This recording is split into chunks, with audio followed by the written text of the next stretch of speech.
where we honor you wherever you are in your spiritual path.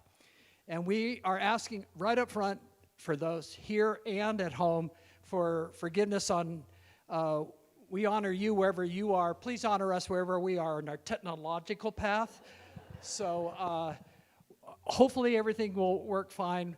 We're putting it in the hands of Spirit. So please take this opportunity to turn off your cell phone, anything that may disturb the service today, our connection with God. And please rise and greet your neighbors. In honor of the Olympics, we're asking you to exercise and stand up. That's it.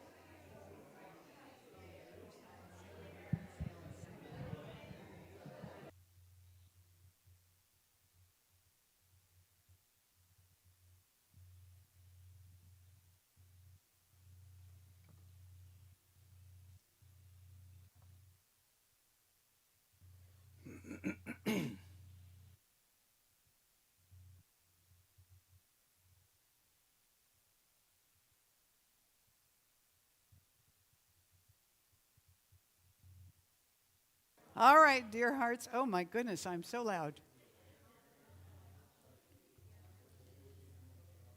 Please go ahead and get ready. We have a guest musician this morning, and we're doing something that is brand new for us in this hybrid situation, which is we have a musician who is Zooming in, and that's why we were so crazed this morning in trying to get it set up so that we could actually see and hear him and go back and forth with the slides. And we thought we had it all figured out back at the office, and then we hooked up to the system, and it had a whole different idea.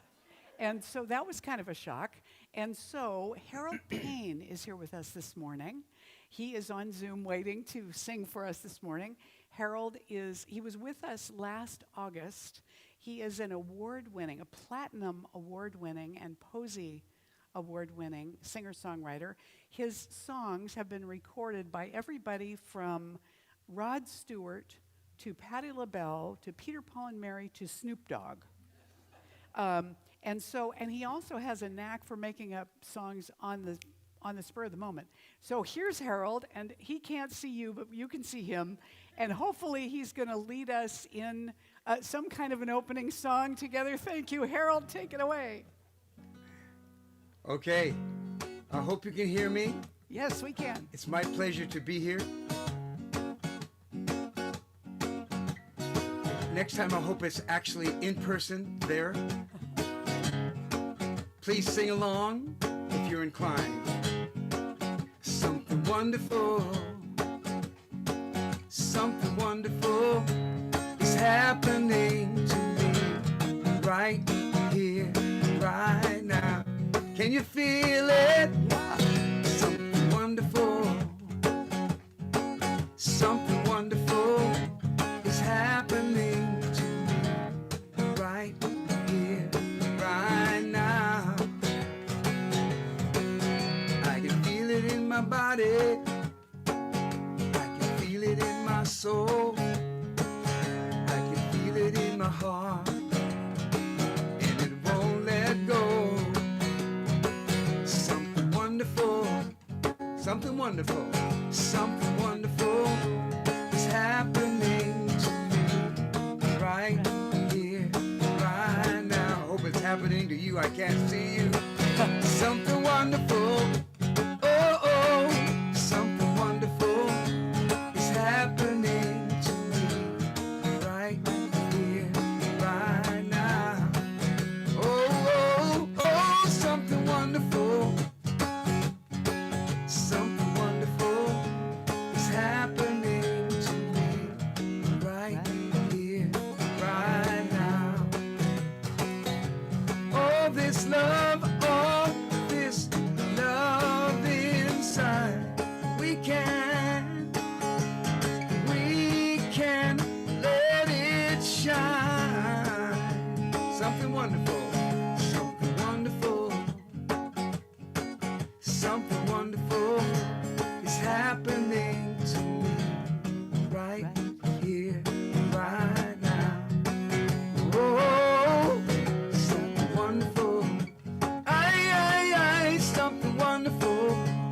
is happening to me right here, right now. Big finish. Something wonderful. Woo!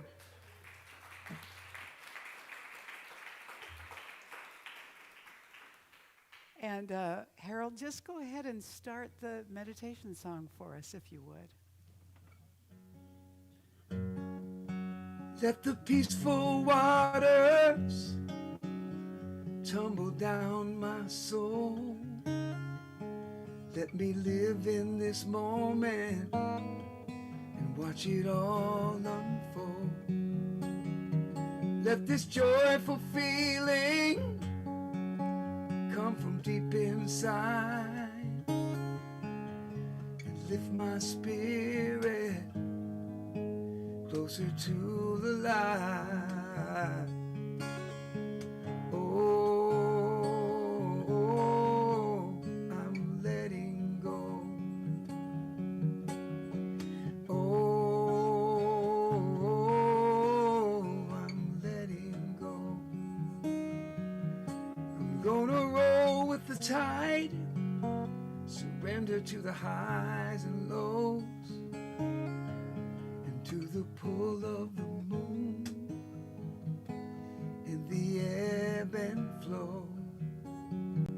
I am lost in the stillness of a silent prayer, just the movement of breath and a heartbeat there. Oh, oh, oh, I'm letting go. Oh,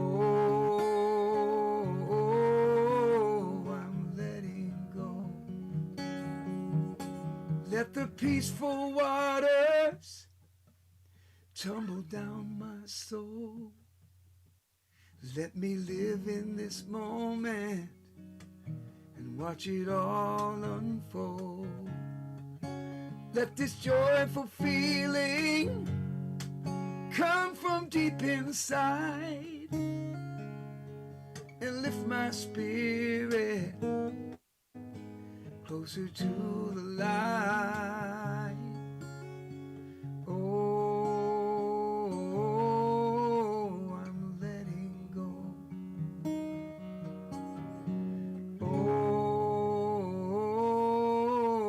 I'm letting go.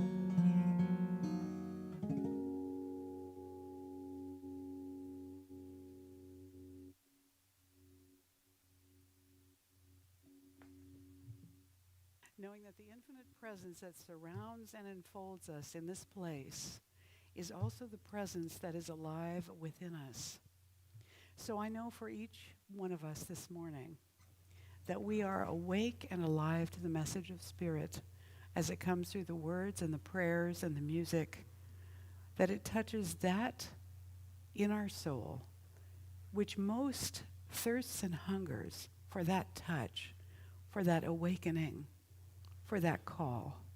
We step into this morning in grace, knowing that each one of us is divinely led and guided to be here in this place, that we are here by divine invitation and intention, that we are here together by no mistake, but by divine grace.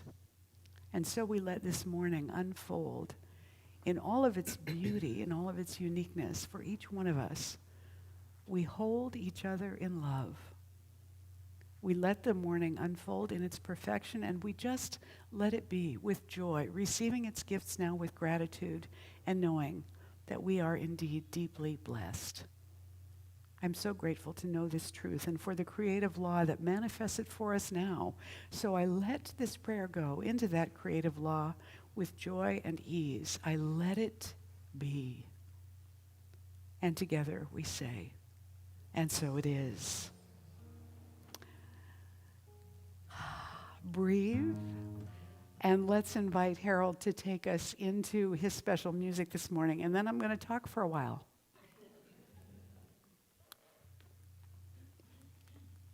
Okay. Song by the great philosopher, inspired by the great philosopher Trader Joe.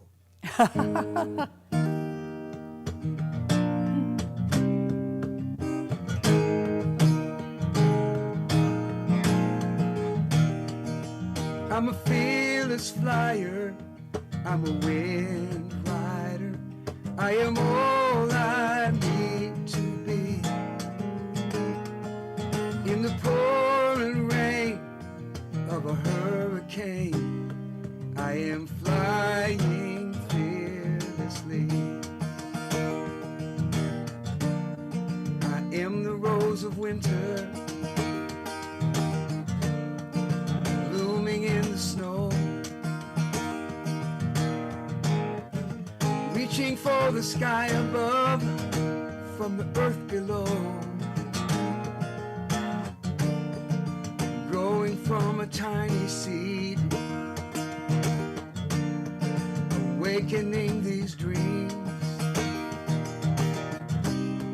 believing in the miracle of spring. I'm a fearless flyer, I'm a wind rider. I am all I need to be. In the pouring rain of a hurricane, I am flying fearlessly. Standing on a mountaintop, I take a leap of faith, knowing it's a moment that cannot wait, rolling with the changing current, dancing with the breeze, as inspiration carries me where my soul is meant to be. Yeah. I'm a fearless flyer, I'm a wind rider. I am all I need to be. In the pouring rain of a hurricane, I am flying fearlessly. Here in the silence, the shadows grow long, just like the shining sun. I'm rising with the dawn. I'm a fearless flyer, I'm a wind rider. I am all I need to be. In the pouring rain of a hurricane, I am flying fearlessly. I am flying fearlessly.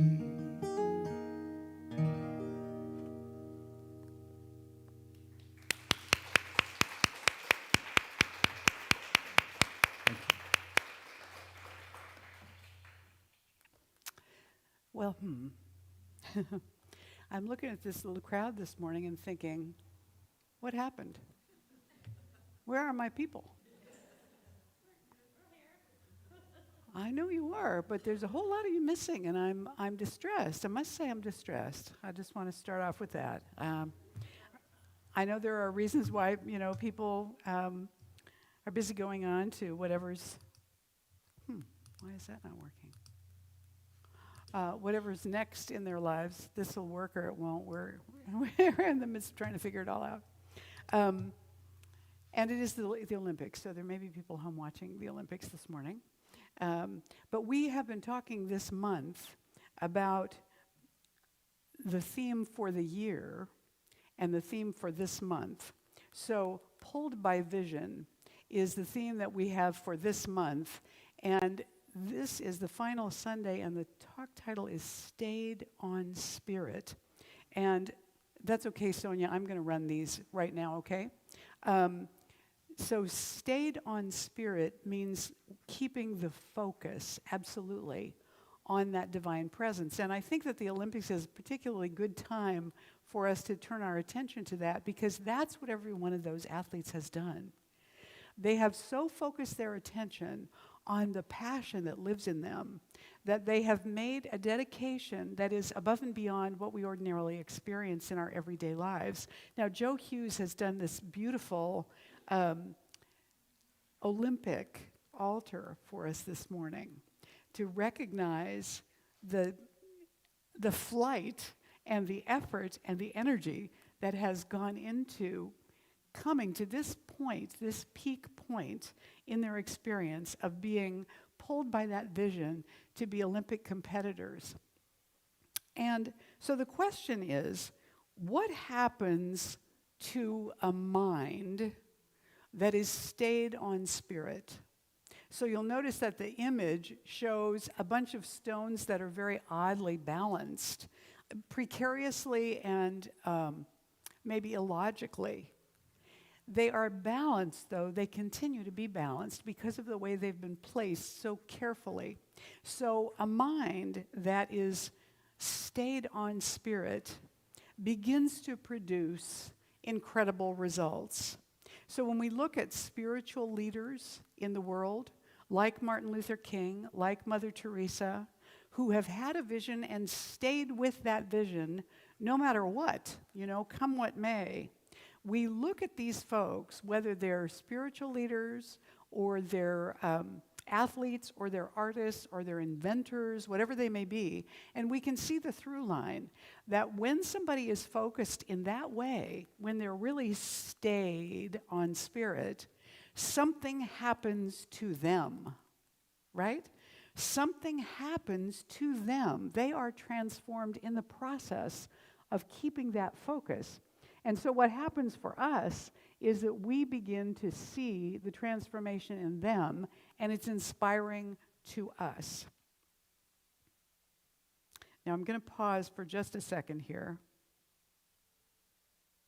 because I have to tell you what happens when you're overly focused on something and you need to be, shaken loose. So this morning, I was definitely overly focused on the technology. And seeing that there are not so many of you this morning, it kind of shook me loose. So this story is about getting shaken loose. A woman went to the doctor's clinic and was seen by one of the new young doctors. And after about 4 minutes in the examining room, she ran out of the room and down the hall screaming. And one of the older doctors stopped her and asked her what the problem was. And she explained. And he had her sit down in an empty office just to calm herself for a few minutes. Meanwhile, he stormed back down the hall to the office where this young doctor was. And he said, "What is the matter with you? That woman is 63 years old. Mrs. Terry has 4 grown children and 7 grandchildren, and you told her that she's pregnant?" And the new doctor smiled and nodded and continued to write on her chart. Cured her hiccups, though, didn't it? Sometimes we are so stuck in a particular moment that we need a little shaking up. And I saw some shaking up happen yesterday in the qualifying trials that were happening. 2 of the very highly qualified and highly thought of, expected to achieve a lot in this Olympics, 2 of the athletes had a failure yesterday. One of them fell off the high bar in gymnastics during part of his qualifying process, which likely means that he will not qualify for competition because 2 of his other Japanese companions on his team will do better than he did. He's won 6 world championships. He's been to the Olympics 4 times. This was like a rude awakening, right? It happened to one of the swimmers. He took off and did great. They were doing 4 different styles of swimming. He did great until he got to just the Australian crawl, right? The regular swimming. No, that's where all of a sudden he wound up back behind everybody else. Those 2 athletes took everything to go, and they're not going to make it this time. So there's a huge risk involved in being pulled by a vision and sticking to it in that way. I'm sometimes inspired and a little alarmed, I guess, too, by Thomas Edison, who failed 10,000 times, it's said, in creating a light bulb. And people asked him if he wasn't discouraged. He said, "Oh, what are you talking about? Why would he be discouraged? I've successfully discovered 10,000 ways not to do it." You know, he used to say, people have a dream and they pursue until they reach that point where it looks impossible. He said, that's not the place to quit when it looks impossible. So what happens when somebody stays with the vision, no matter what, is that it begins to transform their internal perception of themselves. They begin to see themselves as somebody who is able to persist, who is able to focus, who has that kind of passion and that sort of strength and follow through. And so to experience that is a tremendously powerful thing. Frank Lloyd Wright, who was famous for his architecture, said once, "I know the price of success: dedication, hard work, and an unremitting devotion to the things you want to see happen." So what are the qualities of passion, of that kind of passion? You know, Ben Zander, who is a conductor of the Boston Philharmonic Orchestra, wrote a book a number of years ago called The Art of Possibility. And he was describing in his book meeting Jacqueline du Pré for the first time. She was a world-famous cellist who I think got ALS and couldn't play anymore. But she was impassioned, I think, right out of the womb. And this is his description of her. He says, "I met Jacqueline du Pré in the 1950s when I was 20 and she was 15, a gawky English schoolgirl who blossomed into the greatest cellist of her generation. We played the two-cello quintet of Schubert together, and I remember her playing was like a tidal wave of intensity and passion. When she was 6 years old, the story goes, she went into her first competition as a cellist, and she was seen running down the corridor with her cello over her head. And the janitor, who saw her with his huge grin of what he took to be relief on her face, said to her, 'I see you've just had your first chance to perform.' She said, 'No, I'm about to.'" Even at 6, he says, Jackie was a conduit for music to pour through. She had a kind of radical confidence. See, that's what comes from that passion. She had a kind of radical confidence about her own highly personal expression that people acquire when they understand that performance is not about getting your act together, but about opening up to the energy of the audience and the music and letting it sing in your unique voice. That was Jacqueline du Pré. And so we see that one of the first qualities of devotion, a passion, is devotion. It's that continuous repetition, that persistence of devotion to your craft, to your sport, to your art, whatever it might be. And then there is the quality of persistence and determination. Persistence, which means you come back again and again if you had a bad rehearsal, you had a bad practice, you did poorly, you failed at something, not giving up, but coming back again and again with that same determination and practice. And finally, commitment. It's making a commitment. It's like I tell people when they get married, it's choosing and rechoosing to be together. It's not just one choice that happens on a day when there's a particular ceremony. It's a choice that we make again and again. So when somebody is immersed in that kind of passion, they make a choice that becomes a habit. But it is a choice again and again not to give up when they get discouraged, to go on. And so then we see the last question becomes, and is the quality of passion also a quality that requires sacrifice? And I would say, yes. You know, we don't like to use the word sacrifice much in New Thought. We like to think of it as more, I don't know, effortless, frictionless, you know, and that would be lovely if that's how it was, and it sometimes is, but for us as human beings, there's often a kind of effort involved, whether that's necessary or not. That means that sometimes there is a sacrifice. There's a choice that requires a sacrifice. If you're an artist, you know that there are times when you are engaged in your art and it means that you give up something else because of that practice or because of that thing that you're creating or because of when that thing is due someplace.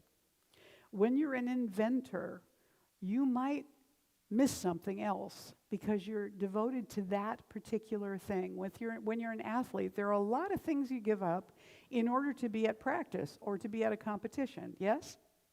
When I was in high school, the first play I was ever in was a Christmas play. I was playing Mary.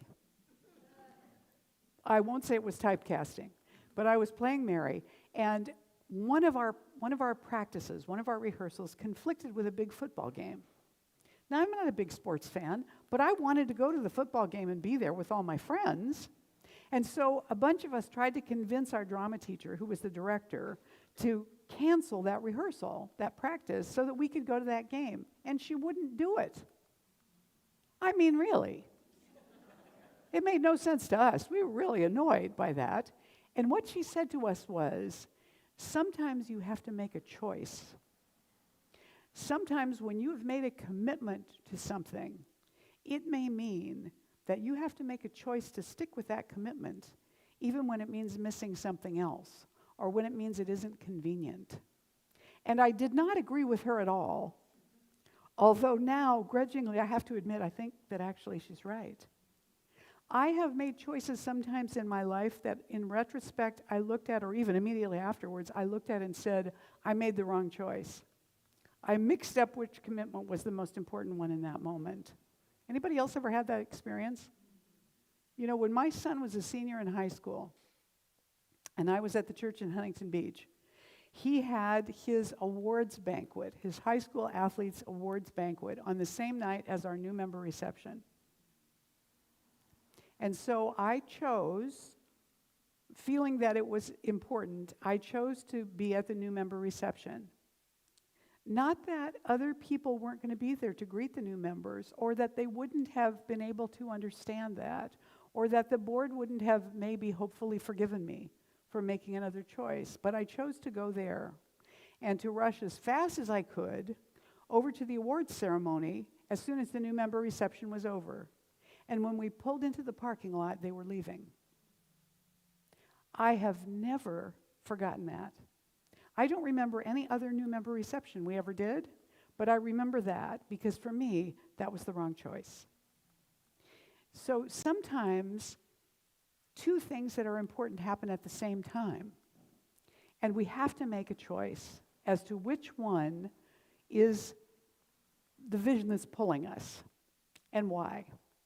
And so, yeah, sometimes we have to make a sacrifice. And so the question then becomes, is it worth it?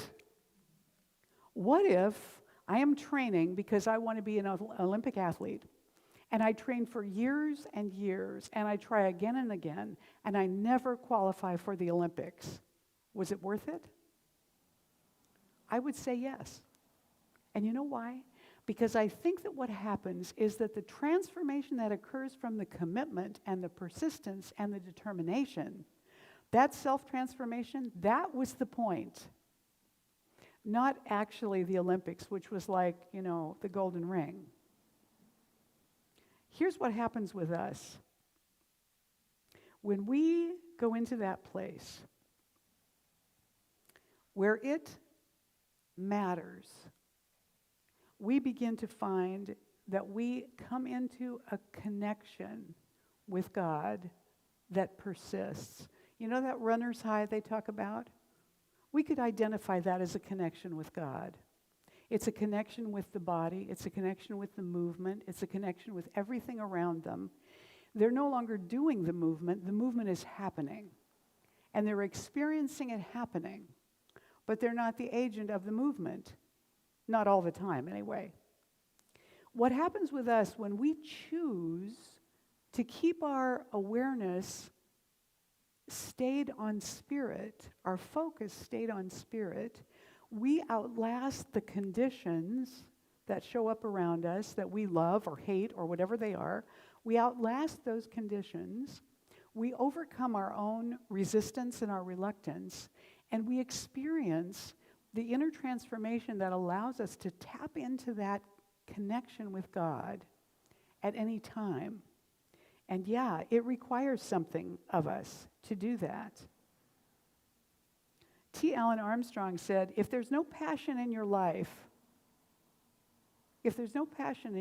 then have you really lived? He says, find your passion, whatever it may be. Become it. And let it become you. And you will find great things happen for you, to you, and because of you. And Mary Henley, who's a United States psychologist, said, it seems safe to say that significant discovery, really creative thinking, does not occur with regard to problems about which the thinker is lukewarm. Why? Because we don't have enough commitment to it if it doesn't grab us and pull us. Do you know what I'm talking about? Yes? Have there been things in your life that you have been passionate about, that you have been committed to?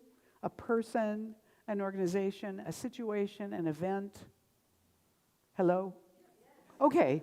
I see a few weak sort of nods out there like, hello out there in TV land. Yes? So we know what that tastes like, that commitment. We know what that feels like. It's a little bit harder to do it with God because God is so big and so, hard to get a hold of, it seems like sometimes. And I believe that's because we think that God is something God is not. We don't know who we're dealing with. Look at the lights here in the room. Why do they do that? I don't know how to make them do that. I know how to flip the switch. But I don't know why they do that. I'm not sure how to make them do that. That's God. Now that sounds silly, but it's true. We believe in our teaching that God is all there is, that it's everything, that the presence is everything. The plastic trees, the shoes you're wearing, your name tag, your mask, your t-shirt. We don't have to look so far to find this God that we're trying to connect with. It's everywhere around us, there to connect with us all the time anyway. Joel Goldsmith says, let us not seek the forms of God, but seek the allness of God. And in seeking the allness of God, we shall have all the forms necessary to our own unfoldment. And our own founder, Ernest Holmes, said this, miracles are natural. Every manifestation of faith through prayer, every wonder and sign which has followed the devotional life, that's the phrase I want you to get, which has followed the devotional life, has been an inevitable result of some hidden cause set in motion by the life principle. Every longing and yearning we have ever had, every secret desire of our soul, and every constructive ambition we have had is but a whispering of this power, assuring us that we are one with it, that we are a manifestation or a personification, that we are a center of it. When we get connected to this God presence, and it comes and goes, yes? Moments you feel completely immersed, and other times you want to know what's for lunch. We can be completely aware of it, but what's true is we're always completely connected to it. We can't get disconnected to it because we're made out of it, and it is all there is. So the only thing that gets connected or disconnected from it is our attention, our own awareness of it, and we can re-plug in that attention. I'm going to give you an assignment today that is huge. I want to invite you to try. You're not going to succeed at this, and that is not the point. I want you to try to just think of God once every hour for the rest of the day while you're awake. So right now, here, Pacific time, it's 11:15. I'm going to invite you to think about God again at 11:45, and at 1:45, and 1:45. To just persist in that. Just think of God. That's all. Just persist in that. And if you don't remember until you go to bed tonight, you remembered once. Persist in that. In the book of Deuteronomy, this is what it says to the Hebrew people. Hear, O Israel, the Lord our God, the Lord is one. Love the Lord your God with all your heart, and with all your soul, and with all your strength. These commandments that I give to you today are to be upon your hearts. Impress them on your children. Talk about them when you sit at home and when you walk along the road, when you lie down and when you get up. Tie them as symbols on your hands and bind them on your foreheads. Write them on the doorframes of your houses and on your gates. Now let me take that quote from Deuteronomy and put it into metaphysical terms. Okay, you with me so far? Hear, O Israel, the Lord our God, the Lord is one. So that to me in religious science is all is one. Love the Lord your God with all your heart and with all your soul and with all your strength. These commandments that I give you today are to be upon your hearts. In New Thought, I would call this love always. And remember this. And then impress them on your children. Talk about them when you sit at home and when you walk along the road, when you lie down and when you get up. Or put very simply, pass it on. Tie them as symbols on your hands and bind them to your foreheads. I would say this means love in service and in thought. Tie them as symbols on your hands and bind them to your forehead. Love in sacred service and in thought. Write them on the doorframes of your houses and on your gates. Let all the thresholds of your consciousness welcome the love of the infinite in all. Let all the thresholds of your consciousness welcome the love of the infinite in all. That love of the infinite is coming to us from everything all the time. But we have to look up and let it in. And so part of my assignment to you in remembering God once an hour is to look up and let it in. What's around you at 11:45? Are you having lunch?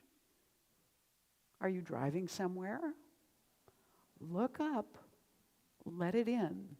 Your car is the presence. Your lunch is the presence. It's all around us all the time.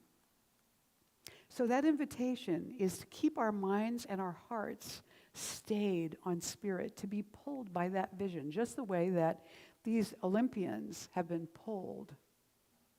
And also, another thing that's on Joe's altar is a group of roses, and that group of roses is there in honor of our mentors and our teachers, our spiritual mentors and teachers, most especially. So think about the lineage that you have come from. Who was your first spiritual teacher? Who did you learn from first? And it may not have been a clergy person. It might have been a rock. Who was your first spiritual teacher? And how did it unfold from there? And each one of those roses represents one of those spiritual teachers. Right here this morning, among our practitioners, we have those who have been our spiritual teachers, our mentors. We have people here who have led teams for a long time. Selma's here. She's served our children for a long time, as well as being one of our licensed practitioners. She has been a teacher to the children. Leslie at the back, who just got finished teaching Prac 2 for our brand new practitioner students who are now practitioners over here, is one of our teachers. So if you have taught for us here, if you have led a team for us here, one of those roses is here for you. I want you to come up and get it after the service and take it home with you today, all right? And lastly, I want to share with you this statement from one of my favorite mystics, Father Sean O'Leary. Father Sean is, he serves a very unusual metaphysical Catholic church in San Jose. He is a maverick in every sense of the word. And I heard him say this in one of his talks once that I watched online. Truth is not the same thing as fact. Something could be factual, but not true. And something could be true, but not factual.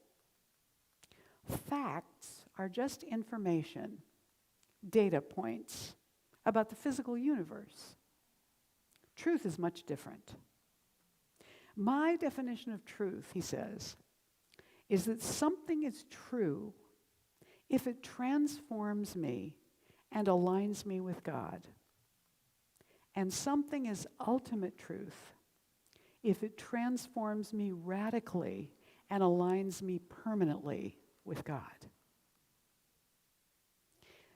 Truth is not something, though, that is in short supply or is difficult to find. Truth resides within us all the time because we're made from the truth. So I want to invite you to stand up with me and say this affirmation with me this morning. All right? Now this includes your assignment. So we're claiming this assignment as if we're actually doing it, right? And as if we've really got it working for us. Let's say this together. Repetition is magic. I bring my attention around to spirit with gratitude today, once each hour. When I practice turning to the divine, I find its attention is always with me. Yes. You may be seated, and let's take this within. So I'm going to invite you to just put at least one hand over your heart right now. And breathe in, knowing that the air you breathe is the presence of God. Breathe it in. Send it out. This divine presence is as close as my breath. I welcome it. I let it do its work in me now, focusing my awareness and my attention on its wholeness, on its gifts that are my very life, and I am grateful. I let myself be reminded again and again by the beauty of life around me that I am immersed in the love of God. And so it is. And so now we come into our time of sacred offering. Ushers can come forward. Paula, are you the only one? No. Oh, great. Okay. And if you want to text your offering today, you can do that by following the directions that are on the screen. Just text the number to that phone number, the number of what you want to give without a $ or decimal point, and they'll take care of it from there. And that's all there is to it. That's very easy. And then let us right now take the offering that we have, if you've brought an offering this morning, or if not, you are the gift. And if, by the way, if you're here for the first time this morning, you are the gift, definitely. Put your offering near your heart, and let's bless all the offerings that Golden Gate has received this morning and this week by saying this together. This gift I give is God in action.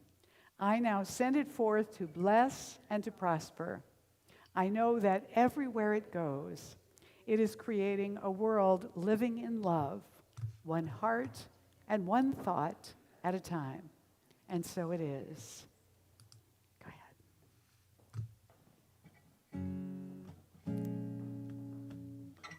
And Harold is going to go ahead and begin now. We're going to put Harold on to do his song now. And this is going to actually I don't know if this is a closing song or not, but this is a song, and it's happening now. So let's go to Harold. I'll come back to this slide. So, Sonia, you're going to have to switch over to him if you can. I hear him. I hear him. There he is. Without expectation, you are sending out positive vibrations. Oh, and the joy it brings changes everything. Yeah. Unconditional, unconditional love, unconditional, unconditional love. When your heart is willing and open, unconditional love, then this chain of love just cannot be broken. And the joy it brings changes everything. Unconditional, unconditional love, unconditional, unconditional love. This is not the last song. I have one more I'm going to do right after this. I don't know any other way to do it but just to say, in fact, I wrote it based upon the talk that you did today, so I want to get it in. Pulled by vision, stayed by spirit. You can feel it, you can hear it. When you keep the focus on that divine presence, your effervescence will come shining through. Thomas Edison failed thousands of times. When I write songs, I throw out 100 rhymes. And Frank Lloyd Wright had devotion, the forward motion to the thing he wanted to see manifest. He was pulled by vision, stayed by spirit. You can feel it, you can hear it. When you get married, you don't just choose once. You choose and re-choose, and re-choose again. You're never done. You can train for the Olympics with all your might, and it's still worth the fight, even if you don't end up on the victory stand. Pulled by vision, stayed on spirit. You can feel it, you can hear it. There's an inner transformation, you just become it. You stay on spirit, and you be grateful that you've done it. Just think about God once every hour. Choose and re-choose and choose again to do it. You can feel the power. You'll be pulled by vision, stayed on spirit. You can feel it, you can hear it. When you keep the focus on that divine presence, your effervescence will come shining through. Woo!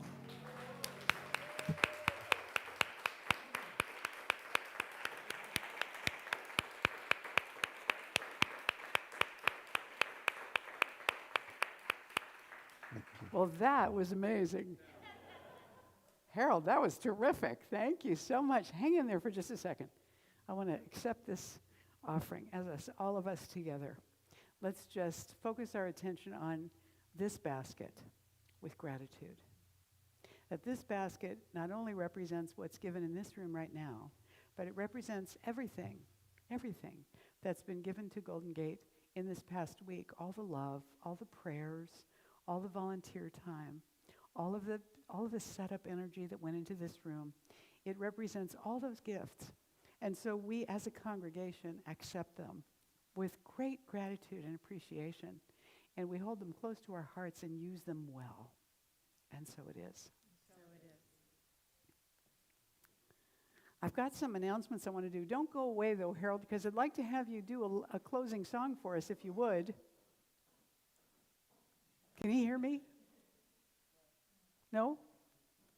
Oh, he can't hear me. Okay. Did you say something to me? I did say something to you. What I said was hang in there because I'm going to do some announcements and you're going to disappear off our screen, but I'd like you to do a closing song for us, if you would, in just a minute. Absolutely. I'm sorry. I didn't know if that was the closing song, so you didn't No, I got know, so announcements I and I didn't know, don't want to close I'm without here. music. And you can have us all join you.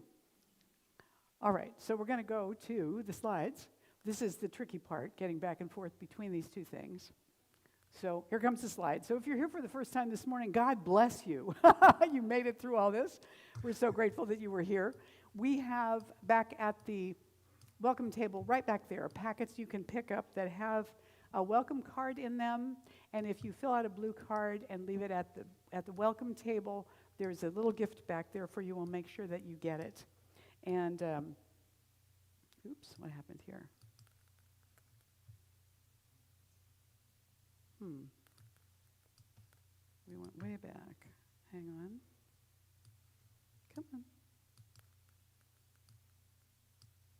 All right, we did that. All right, we did that. We're getting there. All right. Yes. Okay. Now, I want to say thank you. I want to say thank you to everybody who has participated this morning in creating the morning service. These are all these folks. If you would give them a loving hand this morning, please, that would be great. And also, I want to let you know that something special is happening the next 2 Sundays. Oh, I can't tell you that yet. They're not all up there yet. Okay, now we can go on. Just like we talked about being pulled by Spirit, something happened to me. It happened to me a while ago, and I discovered that there was a retreat center that did a special spiritual growth retreat in Costa Rica that I tried to get a scholarship for, but I never did. And years went by. And this year, the opportunity arose for me to go, except that I wound up scheduling it before we opened. And then we opened on July 11th, and I was going to be gone on August 1st and 8th. And I didn't want to tell anybody because I thought, I'm going to get in such trouble. But I tell you, I did not want to not open on July 11th because everything fell into place here so beautifully, so perfectly, so easily and smoothly that I knew it was right. So the reason that I was concerned this morning when I saw a small group is that we're going to have guest speakers the next 2 weeks, and I really would like them to have people here. If you can encourage, exhort, drag, invite, tattoo upon your friends, your relatives, your rest of the people from Golden Gate to please come the next 2 weeks so that you will get the experience of them and they will get the experience of you. Hopefully, Reverend Catherine Sachs will be here in the room with you. Everybody loves Catherine. We haven't seen her for a while, but she was here with us on our opening Sunday just to be here. But she's going to speak for you next Sunday. And, you know, I really want her to feel welcome and loved and thought of and cared for. So let's fill up those seats.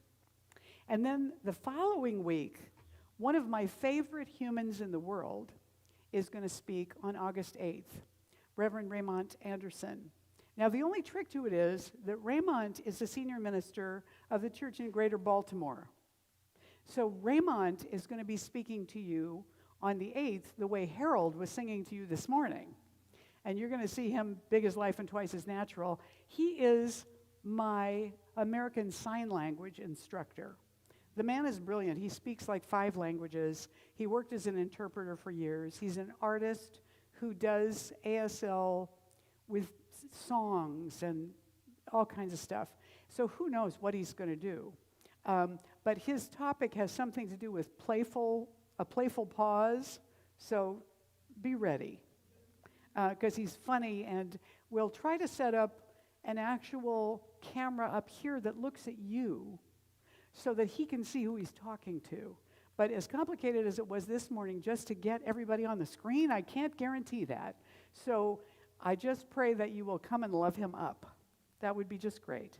Also, I'm going to be teaching Foundations class in September, and Rachel and Suzanne, who are our new practitioners, who are at the prayer table this morning, by the way, are going to be teaching with me. I encourage you to sign up for it. And one of the great pluses is that it's on Zoom, so you don't have any commute time. You can even be in your PJs from the waist down, we'll never know. You can come to class, and then you can go and have your evening tea and go to bed if you want to. So it's from 6 to 9, 10 Tuesdays, starts September 21st, and one Saturday afternoon, that's, I believe, October 9th, from 1, it says 1 to 4, but it's actually 1 to 4:30. And you will be able to sign up for that starting in August. In August also, August 22nd, Quick Start is coming back with Marilyn Letzos. That is a free workshop from 12:30 to 2:30, also on Zoom. You can email administrator, Sonia's back at the back, administrator@ggcsl.org to register for that. Also, we'd love to welcome Healthy Snacks. This is the brainchild of Steve Einhaus, who's sitting right out here in the yellow shirt.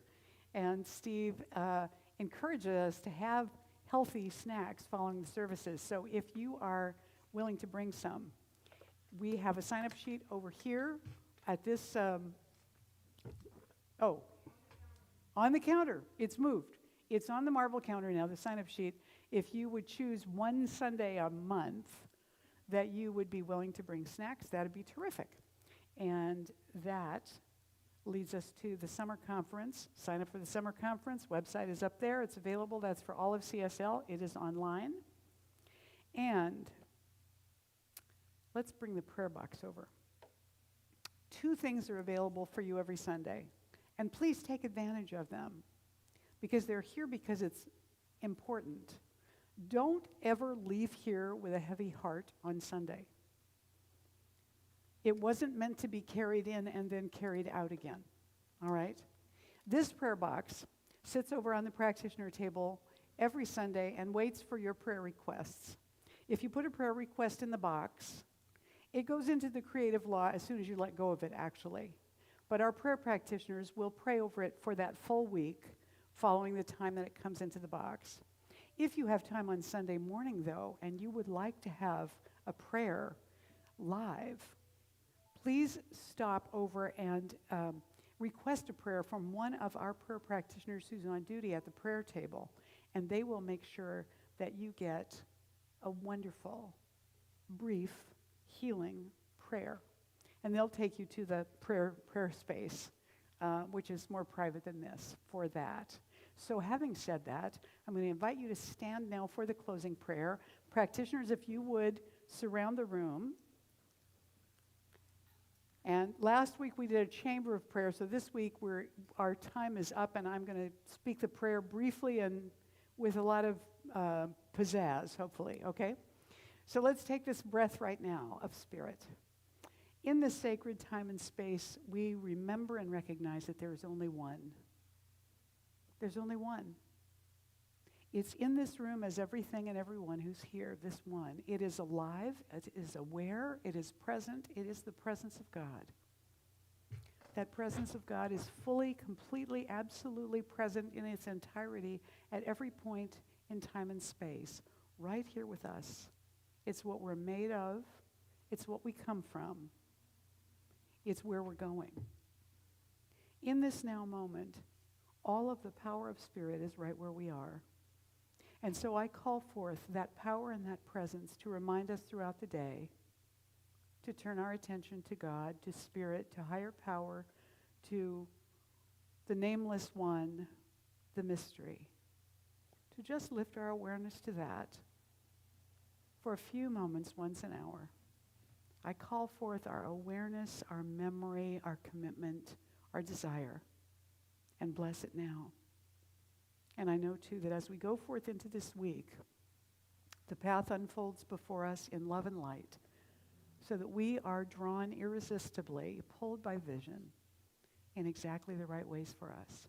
I'm so grateful to know and accept this for all of us here and for all of our loved ones not here this morning, and know that it is already done in the mind of God and within us right here and now. So I let this prayer go, and I simply let it be. And together we say, and so it is, and so it is. So please join me for the benediction, and then we will turn it over to Harold for the closing song, whatever that is going to be. All right? I now walk so that whoever walks beside me dwells in the presence of God, and whoever places a hand in mine is lifted, and whoever thinks of me is illumined with God consciousness. For Spirit and all people and I are one eternally. And so it is. All right, let's remain standing. And we're going to go back to Harold now. And you tell us what to do, Harold. There's a winding road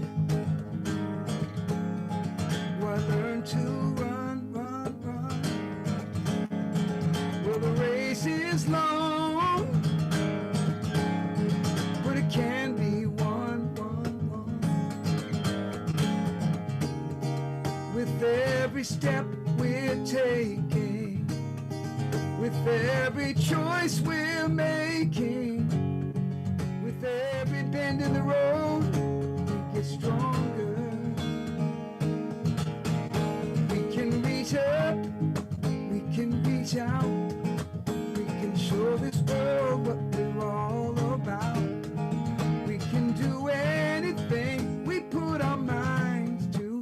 We can be anything we want to be. Hey, we must believe we can share the dream. There's a dead-end street where I used to play, but I found my wings. I can fly away. Below the street lights fading, ahead is my future waiting. Beyond the doubts and the fears, I can see it. Oh, I can see it. We can reach up, we can reach out, we can show this world what we're all about. We can do anything we put our minds to. We can be anything we want to be. Oh, we must believe we can share the dream. I don't know if I should keep on sharing, if people are already out of the building, but I'm willing. You can wrap it up. We can reach up. Thank you, Harold.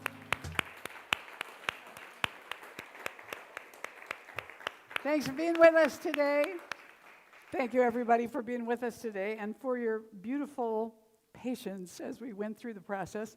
Sonia, if you can go back to that last slide, we'll have our thank you, goodbye. Everybody, thanks for being here.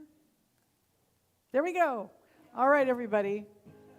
We did it. We did it. Have some coffee. Enjoy your day. Hallelujah.